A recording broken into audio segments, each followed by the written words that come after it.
Manuel Oliver has dedicated his life to campaigning for gun law reform after losing his son Joaquin in the 2018 shooting.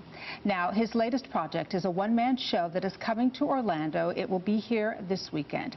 And we are so honored to be joined this morning by Manuel Oliver. Thank you so much for being here. It is such a pleasure to meet you. And one of the things I said to you off camera is I've seen you so much, and I wish I could have seen you under different circumstances. And so I'm so sorry for your loss with your son. Talk to me about how you were able to get through the grieving process, or if that process does still continue. Does it ever go away? That process will stay with you. Yeah.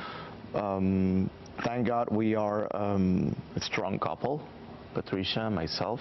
We support each other a lot, and we are still parents. We decided that we still have roles to play as parents, and that makes you feel that somehow Joaquin is still part of totally our responsibility. So that's how we do it. It almost feels like Joaquin has become a part of everybody's lives, because I see him, you know, with doing things with Dwayne Wade, and I know he's taken such a great liking to the legacy of your son. I saw, you know, the jersey that was handed to him, and you know, there's just and the name written on the shoes of Dwayne Wade and that kind of thing, and it just feels to me like, you know, obviously it is such a horrible, horrible death, but that perhaps it was not in vain because of the community outreach and also because of what you as his father are doing to kind of keep his legacy alive.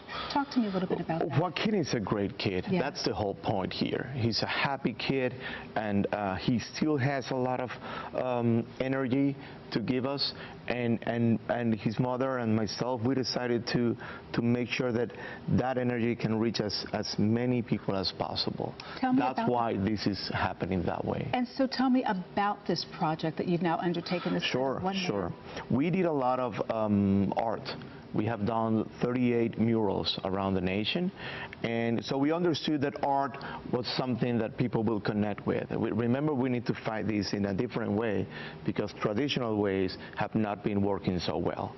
This is an epidemic that has been here for years. So we decided, okay, what if we move forward and we create this play on theater? And people will come and see how nice Joaquin is, how such a happy kid, the friend of Wade, the basketball fan, the goofy kid, the music, the Frank Ocean fan. That kid is going to be on stage sharing his life with everyone. You know, it's interesting. As you sit here and talk, it makes me very sad, and because I have an 18-year-old son as well, and so I can only imagine the pain or the grief that you feel when you go through something like this.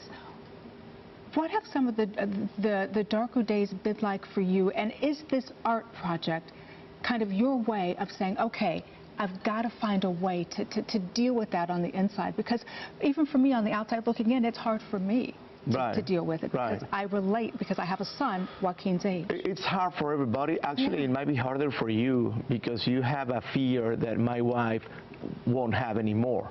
Patricia told me that day, I don't have any more fear again.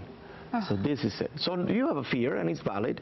And what we try to do is to let you know that, yes, this is terrible, but if we can turn this into a positive message that is going to make people like you feel better, make people like you be part of a solution so we can save and protect your son from any damage, that's important. And that is exactly what makes us feel better.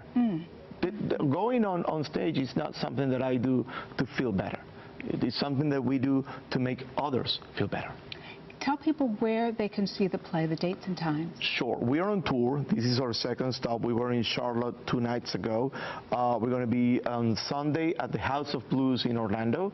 Doors open at 7:30, and you can go to Guac My Son, My Hero, to buy some tickets. I will love as many people as possible to be there. It's a very cool venue, and it's a very happy and beautiful story. And by the way, that was his nickname, Guac. Guac. What a wonderful, wonderful legacy that he is going to leave behind. Thank you so much. Thank you very much for having us here this morning. Thank you. We appreciate it.